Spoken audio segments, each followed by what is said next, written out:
Bienvenue sur Teach, votre émission d'enseignement et de maturité spirituelle. Cet enseignement que le Seigneur donne tous les jours, non pas à notre tête, mais à notre cœur, pour que nous devenions des disciples de Jésus-Christ, mûrs qui ressemblent réellement à leur Maître.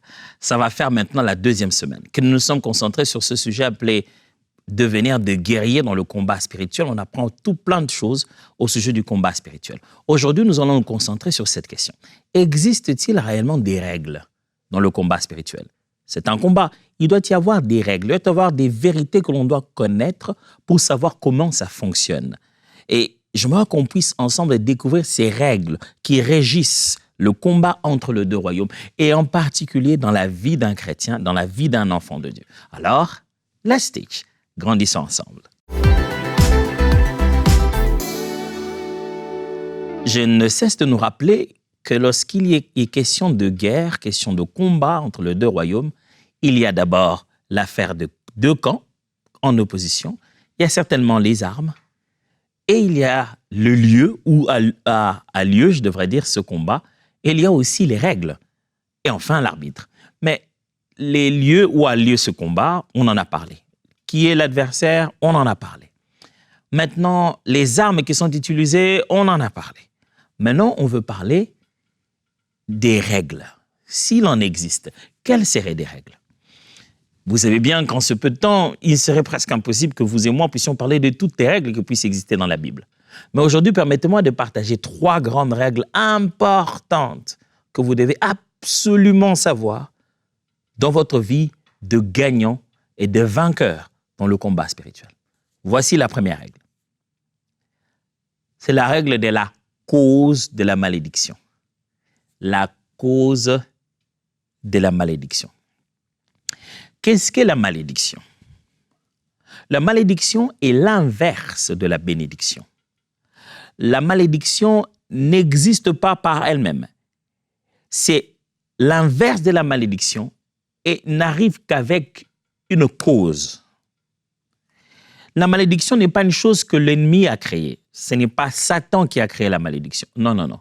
C'est Dieu qui a créé la malédiction. La première personne dans la Bible à maudire quelqu'un, c'est Dieu. Dieu a créé la malédiction comme étant l'inverse de la bénédiction, le conséquence de notre échec ou de notre péché, devrais-je dire. La malédiction, c'est le côté négatif de la bénédiction. Si la bénédiction a dit prospérité, bonté, la malédiction, c'est juste l'inverse de tout ça qui veut dire disette, manque. Donc, l'ennemi n'a pas eu besoin de créer cette chose-là parce que la malédiction a le même pouvoir de la bénédiction. Quand elle t'est donnée, elle t'est donnée. C'est parti, tu l'as. Alors, Satan n'ayant pas de pouvoir à s'imposer de la même manière dans la vie des hommes, il veut se rassurer que nous tombions dans la malédiction parce qu'elle sera une prison divine plus forte que lui. Si le diable, mes frères, devrait lui-même inventer et créer et faire exister la malédiction, la vie des êtres humains serait juste invivable et impossible. Alors, le problème avec la malédiction, c'est que la malédiction fonctionne avec une cause. Donc, le diable fait de son mieux pour créer une cause, te pousser vers une cause qui va te mettre en disgrâce. C'est-à-dire qu'il va te mettre loin de la faveur de Dieu, loin de la bénédiction de Dieu, pour que tu entres dans l'autre domaine que Dieu a appelé malédiction. Dieu n'a même pas besoin de te voir en particulier, de voir ce que tu as fait et dit, je te maudis. Non. Il est clair. Il a dit, j'ai mis devant toi 2 voies. La bénédiction si tu fais ABC2 et la malédiction si tu fais ABC2. Il ne te maudit pas. La malédiction, elle est directement là comme la conséquence de ton choix. C'est en fait ça, c'est que ça signifie. Alors l'ennemi, ce qu'il veut, c'est te séduire vers le choix qui au début apparaît bien pour toi, mais qui en réalité te met dans le camp de la malédiction, du mauvais choix. Le mauvais choix que tu aurais fait peut causer autant de mal. Ce qui signifie que dans le combat spirituel, l'ennemi veut te voir dans la malédiction pour te faire souffrir. La malédiction de ta famille. Et il y a des autres personnes dans d'autres générations avant nous qui ont fait ce mauvais choix de s'éloigner de Dieu et de s'associer au diable. Et ils ont pris toute la famille, ils l'ont placée sous une mauvaise ombre. Et ils l'ont mis comme ça dans une malédiction. C'est pour cette raison qu'on ressent de fois que la malédiction est une chose très difficile à combattre. J'ai entendu beaucoup de gens dire, non, frère, dans le combat spirituel, la malédiction, pour détruire la malédiction, c'est très difficile. C'est parce que la malédiction, ce n'est pas un démon. La malédiction, ce n'est pas un esprit. La malédiction, c'est un secteur dans lequel une personne est allée se trouver. Et qui a créé ça? C'est Dieu. Et lorsque vous commencez à vous éloigner donc du secteur où Dieu vous a placé, vous allez vous-même donner vos bras sous les liens de la malédiction. Vous êtes dans quelque chose de si divin que seul Dieu a le pouvoir de le détruire. C'est si complexe que Dieu n'élève pas seulement la malédiction. Quand il envoie la malédiction, quand la malédiction est activée du côté divin et que la malédiction est sur le terrain, il faut absolument une intervention au niveau du terrain, là sur la terre, pour pouvoir arrêter la malédiction. On va lire quelques textes. Nombre chapitre 5, versets 20 à 22. Mais si étant sous la puissance de ton mari, tu t'en es détourné et que tu sois souillé, et si un autre homme que ton mari a couché avec toi, et le sacrificateur fera jurer la femme avec un serment d'imprécation et dira que l'Éternel te livre à la malédiction et à l'exécration au milieu de ton peuple, en faisant dessécher ta cuisse et enfler ton ventre, et que ces eaux qui apportent la malédiction entrent dans tes entrailles pour te faire enfler le ventre et dessécher la cuisse. Et la femme dira Amen. Ça, c'est des imprécations. Hein? Ce ne sont pas des sorciers qui font ça. C'est l'homme de Dieu, le sacrificateur. Dieu a donné cet ordre pour qu'il place des imprécations, qu'il place des malédictions sur le peuple. Il n'est pas en train de maudire cette femme. Il n'est pas en train de maudire cette femme. La Bible lui demande de placer une malédiction. Dieu lui demande dans la Bible de placer une malédiction sur une catégorie des faits. Il dit, voici si cette femme, justement, est infidèle, donc elle sera tombée à l'extérieur de la loi, à l'extérieur de ce qui est prévu par Dieu. Voici les conséquences une fois on y tombe. Et même la femme dit Amen. On jure. Au moment où on jure fidélité au bien, en se disant, si donc je fais le contraire, voici les conséquences qui vont s'en suivre. Frères et sœurs, vous devez savoir que pour l'ennemi, c'est très important qu'il y ait une cause derrière pour que rapidement la malédiction s'attache à toi. Autant la bénédiction est comme un sceau qui vient sur ton visage, qui fait que les portes s'ouvrent en ta faveur, autant la malédiction est comme un sceau qui est sur ton visage, qui montre à tous ceux qui te veulent du mal qu'ils ont un droit sur toi. Vous vous souvenez de ce que Caïn a dit à Dieu? Il dit, mais là tu me chasses devant toi, si quelqu'un me voit, il risque de me détruire. Dieu a dit non, Caïn sera vengé cette fois. Il sait qu'il n'est plus le même, que le Seigneur a mis sur lui, qu'une parole a été prononcée sur lui, et tout le monde le verra. Quand tu as la malédiction sur toi, tu deviens fragile à l'ennemi. Le problème avec la malédiction, c'est que la malédiction est aussi transgénérationnelle. C'est-à-dire qu'elle peut se communiquer d'une génération à une autre. Les parents peuvent avoir fait alliance ou les parents peuvent avoir mis la famille sous l'ombre de quelque chose et une autre génération qui vient après subit les mêmes effets. C'est pourquoi que sur la croix, mes amis, c'est pour cette raison-là que Jésus a reçu sur nous.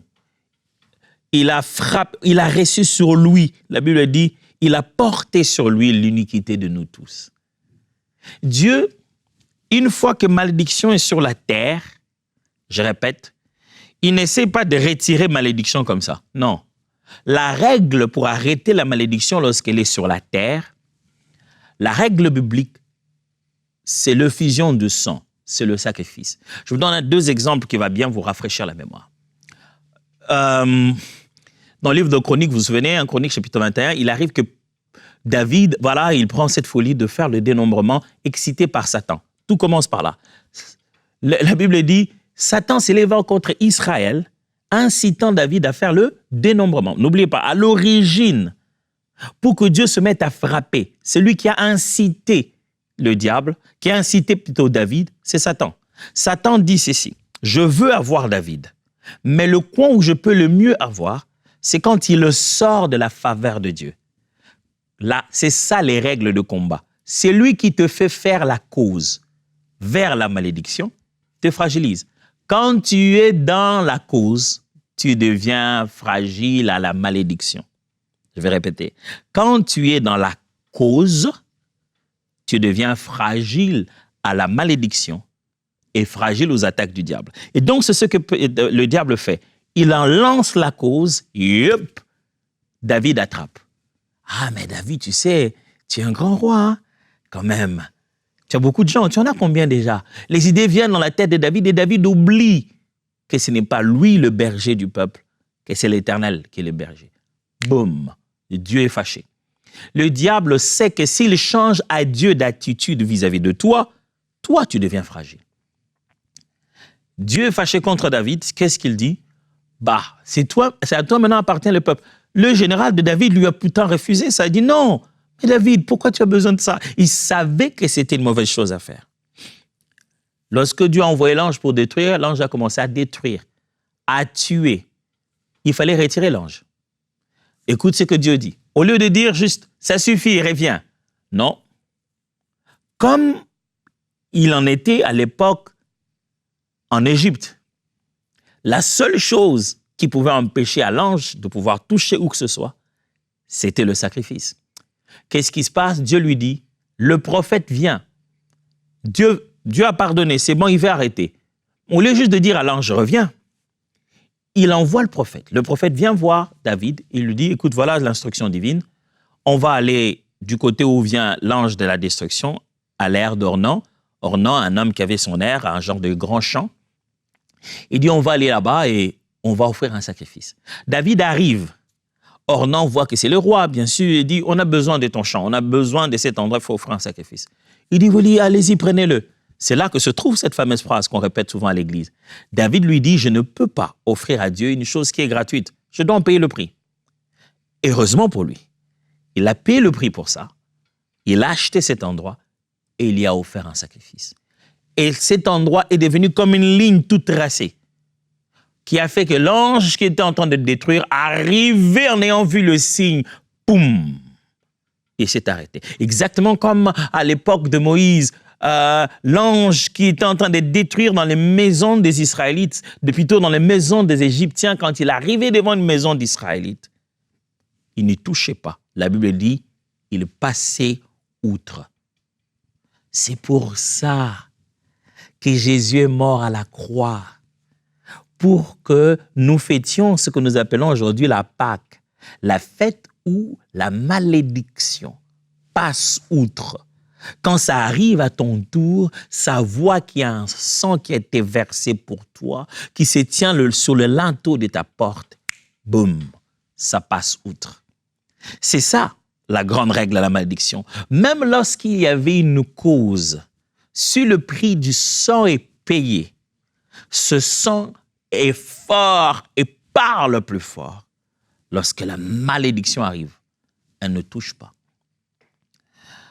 Proverbe chapitre 26, verset 2 dit, « Comme l'oiseau s'échappe, comme l'hirondelle s'envole, ainsi la malédiction sans cause n'a point d'effet. » Il dit, comme un oiseau, comme ça, un moineau qui vole, qui était là et qui, donc c'est pour dire aussi volatile que ça puisse être. Il dit, quand il n'y a pas de raison, on ne peut pas te maudire. Donc, qu'est-ce qu'il faut faire? Il faut chercher la raison. Et sachez-le très bien que dans le combat spirituel, le diable vise vous amener jusqu'à la malédiction. L'envoûtement, l'oppression, tout ce qui vous fait subir, sa finalité, ce qui lui ferait du bien, ce qui lui ferait se ressentir qu'il atteint les buts, c'est quand vous fera tomber dans la malédiction. Pourquoi? Parce que dans la malédiction, c'est votre Père qui vous punit en fait.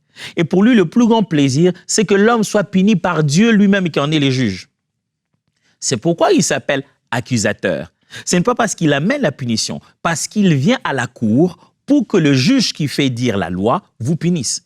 Le diable n'a pas des cours pour vous punir. Le diable n'a pas sa propre cour pour prononcer sa sentence.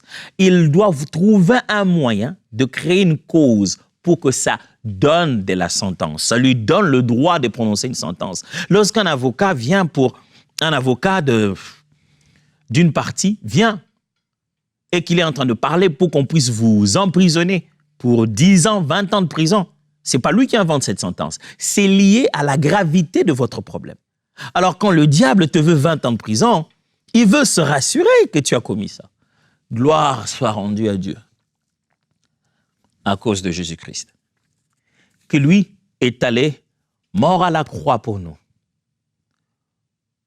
pour que là où la cause que nous avons faite devait attirer malédiction sur nous, la malédiction est tombée sur lui.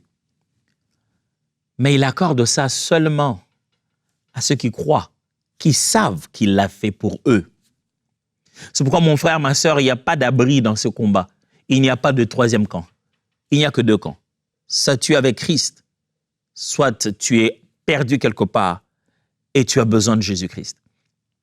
Frère, je répète la règle de la cause. Faites attention. L'ennemi cherchera toujours une cause parce que la cause amène la malédiction. C'est comme ça que les gens sont allés, un membre de la famille, une personne importante qui tient la destinée de la famille, s'en est allé se mélanger avec de l'occultisme, s'en est allé se mélanger avec des fétiches, s'en est allé s'associer à des choses qui sont des grosses portes d'entrée. Et je vais expliquer ça tout à l'heure. Il y a aussi ce qu'on appelle l'esclavage du péché. Jean chapitre 8, verset 34 dit, « En vérité, je vous l'ai dit, leur répliqua Jésus, quiconque se livre au péché est esclave du péché. » Le péché fragilise le chrétien dans le combat spirituel. Quand tu te mêles d'une vie de péché, ne pense pas que tu es le même. Je ne suis pas en train de dire que lorsque tu as commis un péché, tout de suite, toute la couverture de la grâce de Dieu s'en va loin de toi. Non, je ne suis pas en train de dire ça. Je suis en train de dire que quand tu te mènes dans une vie de péché, quoi qu'enfant de Dieu, tu commences à vivre de façon charnelle, sache que tu es en train de te rendre esclave. Pas de Satan encore, mais du péché. Mais souvenez-vous, le diable, lui, qu'est-ce qu'il veut? Il veut que tu sois en telle position de fragilité vis-à-vis de Dieu. Ainsi, il peut t'atteindre facilement. Alors, une règle importante, c'est la règle, l'esclavage du péché. Dans le combat spirituel, rassurez-vous, mon frère, quand vous voulez être bon dans le combat spirituel, rassurez-vous, faites de votre mieux d'obtenir victoire sur des péchés et d'en jamais en devenir esclave. Troisièmement, ça s'appelle la règle de l'héritage familial. Ça signifie que dans le combat spirituel, une chose que quelqu'un peut faire, qui est un parent, un ancêtre, un point de départ, ce que vous avez fait, pouvez le léguer à vos enfants. Et l'ennemi peut se mettre à suivre comme ça, par une séquence qu'il y a dans les sangs et les passages héréditaires du sang. Certains m'ont utilisé le terme « le lien de sang ». Et l'ennemi se met à suivre cela. Jérémie chapitre 32, verset 18 dit, « Tu fais miséricorde jusqu'à la millième génération. Tu punis l'iniquité des pères dans les seins de leurs enfants après eux. Tu es le Dieu grand, le puissant, dont le nom est éternel des armées. » Comme je vous l'ai expliqué au début, la malédiction vient de Dieu. Et la Bible est en train de montrer comment ça passe d'une génération à une autre. D'une personne à une autre. Mon frère, ma sœur, ne te mets pas dans des choses qui vont rendre la vie de tes enfants difficile. Vous voulez, peut-être qu'on ne devrait pas parler spirituel. Parlons psychologie ou parlons comportement. Les études ont montré. Un enfant dont le père ou les parents, mère ou père, est d'une certaine vie d'alcoolisme, c'était peut-être un tueur en série. La suite va te montrer que dans les différentes générations qui vont venir dans sa vie, dans la vie de cette personne, vous allez retrouver cette séquence se multiplier. C'est soit un héritage qu'il a reçu dans le sang, soit un héritage qu'il a reçu par le conditionnement de l'endroit où il était en train de vivre, On hérite comme ça, d'une personne à une autre. Alors c'est pour ça il est très important, mon frère, ma sœur, vous que m'écoutez aujourd'hui, que vous puissiez vous débrancher de votre héritage, quel qu'il soit, puissiez vous rebrancher à un autre héritage. Moi, j'aime quand la Bible dit, à tous ceux qui l'ont reçu et à ceux qui croient en son nom, elle leur a donné le pouvoir de devenir enfants de Dieu, lesquels sont nés non selon la volonté de la chair, ni la volonté de l'homme, mais de Dieu. On a reçu le pouvoir de devenir plus enfants de nos parents, plus enfants de nos arrière-parents, mais enfants de Dieu. Non pas parce que quelqu'un a voulu nous amener au monde, mais parce que Dieu, lui, a décidé que nous puissions venir au monde. Alors, je ne sais pas qu'est-ce que vous avez remarqué dans votre hérédité. Quelles sont les séquences qui se répètent?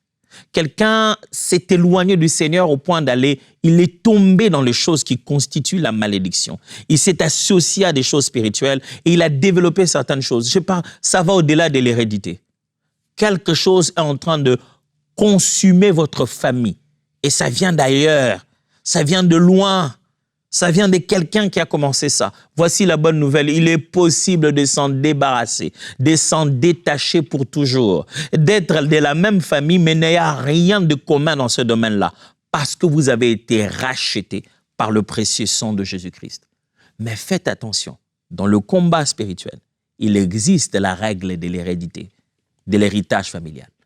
Quatrièmement, les portes d'entrée. Il existe la règle des portes d'entrée, c'est-à-dire une absence de maîtrise de soi qui entraîne des débordements émotionnels persistants. C'est-à-dire tu manques la maîtrise de soi, ça fait des débordements d'émotions comme ça, là, des débordements émotionnels persistants. Tu ouvres de cette manière, par cette pratique, par ce que tu as fait, par comment tu l'as fait, tu donnes une opportunité au diable. Et la Bible aime dire que tu donnes accès, tu ouvres une porte à Satan. Éphésiens chapitre 4, versets 26 à 27. Éphésiens 4, 26 à 27. Si vous vous mettez en colère, ne péchez point. Que le soleil ne se couche pas sur votre colère et ne donnez pas accès au diable. Paul parle aux Éphésiens et leur dit, écoutez, quand il vous arrive de vous énerver, vous avez d'avoir des problèmes comme ça, ne gardez pas ce ressentiment parce que vous êtes en train de donner une opportunité à Satan d'agir au milieu de vous et de vous détruire. Mon frère, ma sœur, il est possible que nos murs bien barricadés dans le nom de Jésus contre les attaques du diable, nous ayons nous-mêmes avec le poignet intérieur, ouvrir la porte et laisser l'adversaire entrer. Comment? Juste parce qu'on a manqué de bien gérer sa vie émotionnelle et sa vie sentimentale. C'est pourquoi je ne cesse pas de vous dire que le combat spirituel, c'est pas ça une dimension psychosociale.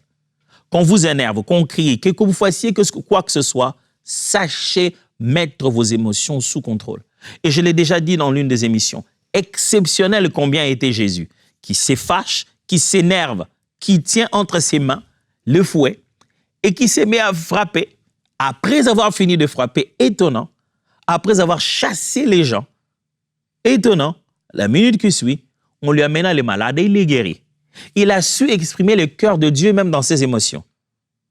Ça peut vous avoir semblé être un sentiment quand même assez négatif. Il s'est fâché, il s'est énervé. Mais il s'est énervé de la sainte colère, de la bonne façon. Frères et sœurs, nous pouvons exprimer nos émotions, mais nous ne devons pas y mettre à l'intérieur une mauvaise motivation. Si tu es indigné, tu exprimes ton indignation, mais pas avec objectif de nuire. Chaque fois que vous gardez ce type de ressentiment longtemps, vous demeurez dans ça. Les diables se frottent les mains et disent « Ouais, c'est bien, ouais, continue. » Et ils t'encouragent dans ça. Et tu es aveuglé, obnubilé par ta colère. Oui, comment ils ont pu... Tout le temps que tu fais là, un jour, deux, la Bible dit juste pour une nuit, 1, 3, 4, une semaine où les ressentiments... Ça peut être un moment de distraction. Le diable, a juste trouvé un moyen d'entrer et de commencer à détruire ta vie. De quoi avons-nous parlé? Nous avons parlé aujourd'hui des 4 règles importantes à retenir dans le combat spirituel. La première, la règle de la cause de la malédiction. Le diable voudrait toujours que vous soyez dans une malédiction pour qu'il puisse avoir plus de pouvoir, plus d'autorité pour manipuler votre vie. Nous avons aussi deuxièmement parlé de la règle de l'esclavage du péché. Quand tu deviens esclave du péché, tu te fragilises davantage. Nous avons parlé de la règle de l'héritage familial. Un acte peut avoir été posé par quelqu'un d'autre, mais les conséquences être vécues par d'autres. Et nous avons parlé aussi de la règle des portes d'entrée. Vous venez de comprendre ces règles. Le but, c'est que vous ne puissiez pas vivre dans cette vie. Le message, c'est que quel que soit ce qui s'est fait, quelle que soit la manière dont vous n'avez pas respecté les règles, Jésus peut vous redonner la victoire. Laissez-moi prier avec vous. Père, merci pour la grâce que nous avons en Christ, pour l'œuvre qu'il a accomplie à Golgotha. Te bénissons parce que, au-delà de tout ce que nous puissions imaginer, Jésus-Christ est allé droit à notre place, est mort pour que la colère et la malédiction tombent sur lui. De fond, on ne savait pas ce que ça voulait dire. Or, ça voulait dire qu'il nous mettait hors d'état d'atteinte. Il voulait nous protéger en subissant cela en notre faveur. Alors, je refuse que ma vie soit encore exposée à l'ennemi pendant que Jésus a payé le prix pour moi. Que cette victoire soit une réalité au quotidien, au nom de Jésus. Amen. Alors, Dieu vous bénisse et voyons-nous demain.